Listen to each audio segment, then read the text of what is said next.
Rock 106.9. We also stay online for you, that at WRQK.com. If you missed any program last week, including Fridays where we sat down with Kiss Guitar's Bruce Kulick, you can check that out at WRQK.com. Head there. That's also where you can sign up for the Stansbury Cup, our golf outing now approaching quickly on the 24th.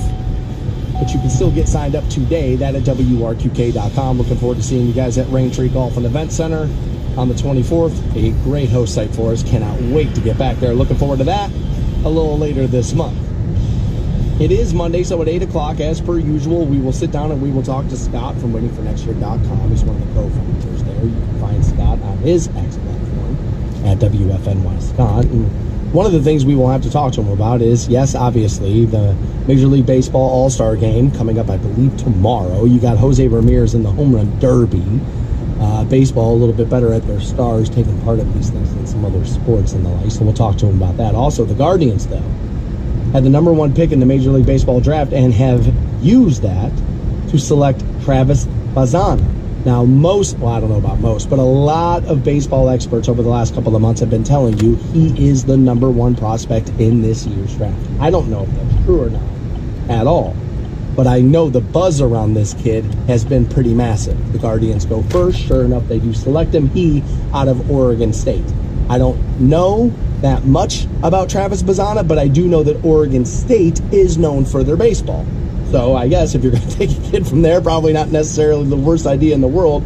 We'll try to figure out what the hell we got in this guy, and we'll do that with Scott coming up at 8 o'clock. I think the Guards are honestly one of the few teams. There's probably a few, but they're one of the teams that kind of need this All-Star break to kind of come, right? They've been playing pretty hot, then they lost some games. They kind of feel like they need to just a little deep breath in, kind of, pull the horses together there and see what you get. And I think the All-Star break might be a pretty good opportunity for the Guardians to do that. We'll talk to Scott. We'll do that coming up at 8 o'clock this morning. 9 a.m., we're going to have to go back to the 4th of July because a woman is claiming that fireworks, of all things, killed her horse. Her horse was 18 years old. She's claiming it died over the stress of hearing some fireworks. We'll get to that story. We'll do that coming up. Obviously, there's only one story today, right? We always talk about this. What is topic A? And topic A is the topic. That's the story. There's one story today. It's an assassination attempt on somebody running for president who has been president. There's finger pointing all over the place here. And we knew that would happen. We knew that would happen for sure. People already think he has it sewed up, locked up now. Just hand him the keys to 1600 Pennsylvania Avenue. It's over. I get why people think that. I think if you held the election tonight, he would win. Absolutely. I think he wins. As a matter of fact, you run the election tonight, I think he wins by 200. I think easy. Cruises to the victory. And I'm starting to believe he may do that no matter what.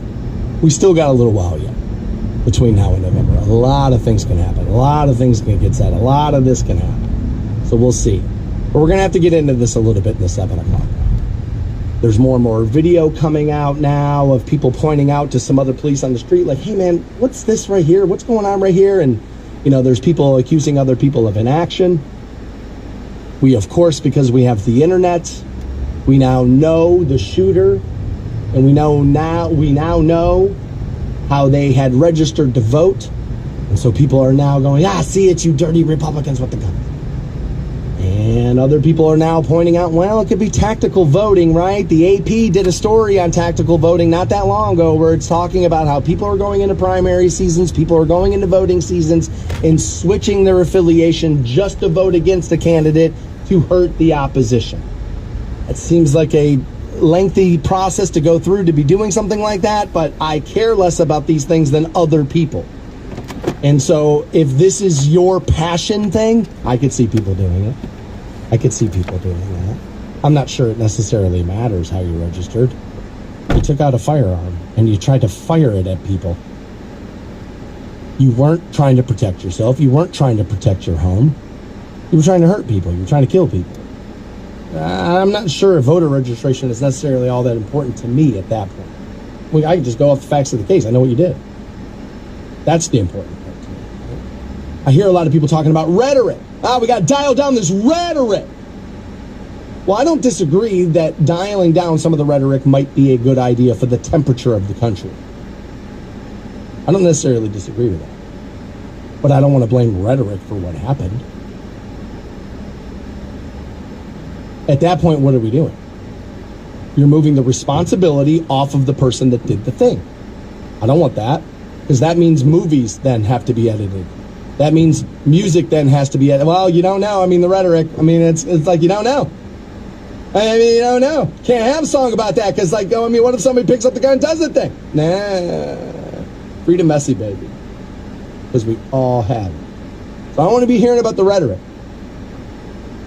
You can't, I always say this, I am not responsible for what people think they have heard me say. I'm responsible for what it is I have said. Those are completely different things. As a matter of fact, I got a guy in mind. Hi, Charles. How are you this morning? This guy 3 times a week will write in and tell me, you said blah, blah, blah, because, again, he thinks I like Trump. And it's like, well, no, sometimes I just have to defend some of the things he has said because people are attacking him and they're inaccurate. But he thinks I'm in his camp. Secretly, you're a cult member. Cult member! It's like, no, I'm not. No, I'm not. But we are going to talk about things how they happen, and we are going to address things how they happen, and we are going to talk about them and admit them openly. And people are amped up over these things. Very much so. More than usual, I think.